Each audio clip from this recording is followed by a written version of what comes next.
Hi beauties, welcome to part 2 of our vlog series on nootropics. Today we're going to be talking about food-based nootropics and how to get smarter with every bite of food.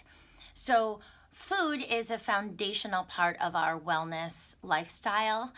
Food has been something we talked about here in Saluna Beauty Detox for years and years and years. It is the beginning of the healing journey for many of us, and it is our first Saluna cornerstone.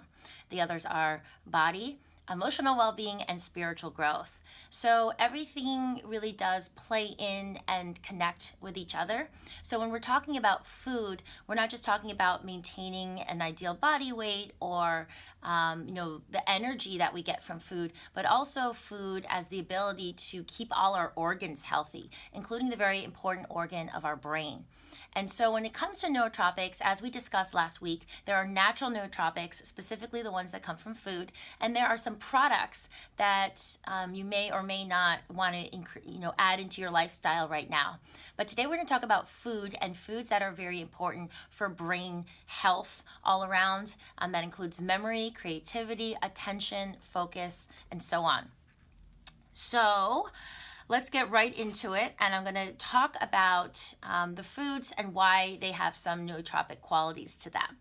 So the first is one of our favorite food groups over here at Saluna, which is, you guessed it, dark leafy greens. Dark leafy greens are the foundational part of our lifestyle. They're 70% of our GGS, our glowing green smoothie, which we aim to drink every day if possible.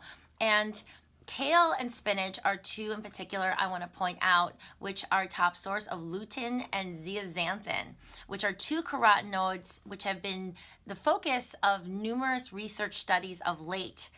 In one study, volunteers supplemented lutein and zeaxanthin, and they found that they were able to process faster.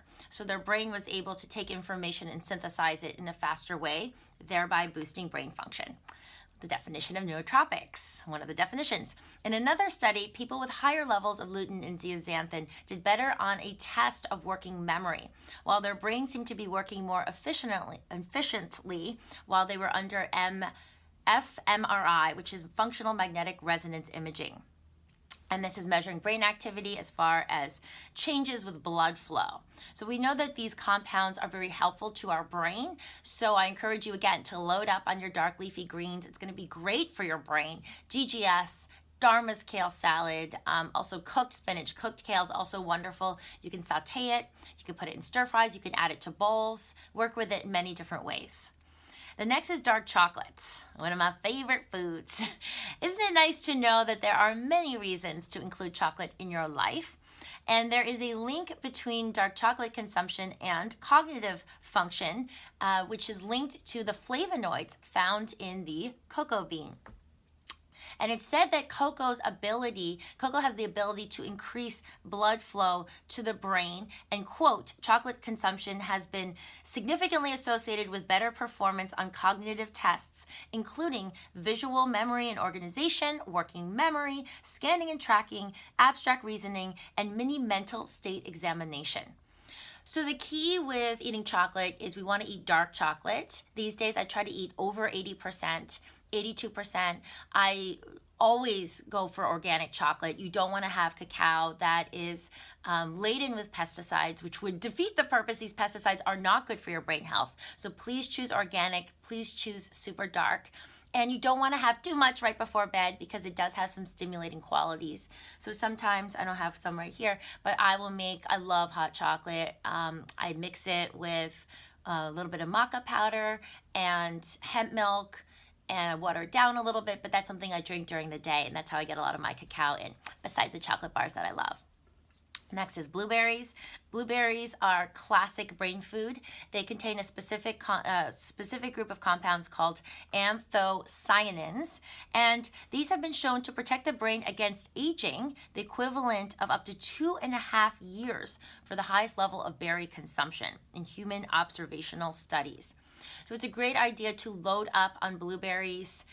They're also low in sugar. They're wonderful for brain health. I like to eat them plain. Just remember, if you put them in your GGS will look more brown.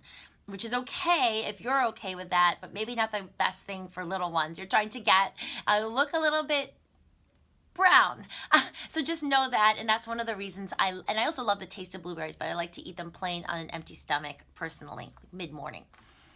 So there's a term I want to talk to you about called nootropic stacking.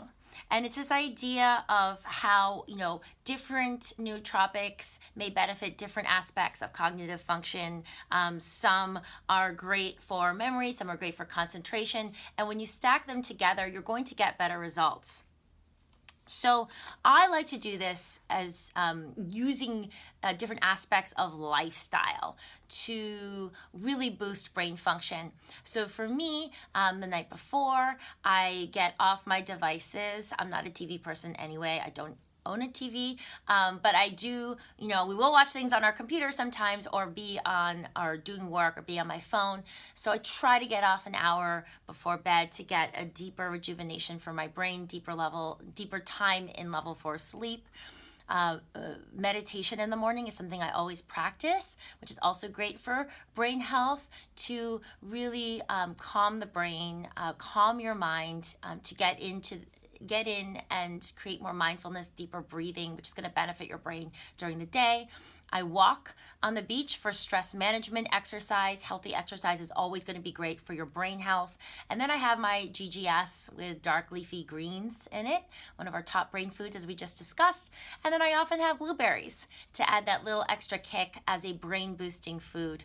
And then I also have my chocolate every day. So this is an example of nootropic stacking, and you can create similar routines, things that work for you throughout the day, to make sure that we're also paying attention to our brain health. In this time, it's very critical. Our brains are very vulnerable. They absorb a lot. They're largely fat. They can get congested. The little capillaries to our brain can get clogged. So make sure that you're choosing wisely. If you're living our lifestyle, a lot of this is already built in. If you're looking for more support, please check out a lot of the other resources here at Soluna. We have our Soluna Circle, which is great for all-around lifestyle, community, emotional well-being, personal growth. We have our Feel Good podcast. We have supplements and skincare, all sorts of things to really help clean up your lifestyle and dial it in. Thank you so much, Beauty, for tuning in, sending you lots and lots of love, and I look forward to seeing you back here very soon.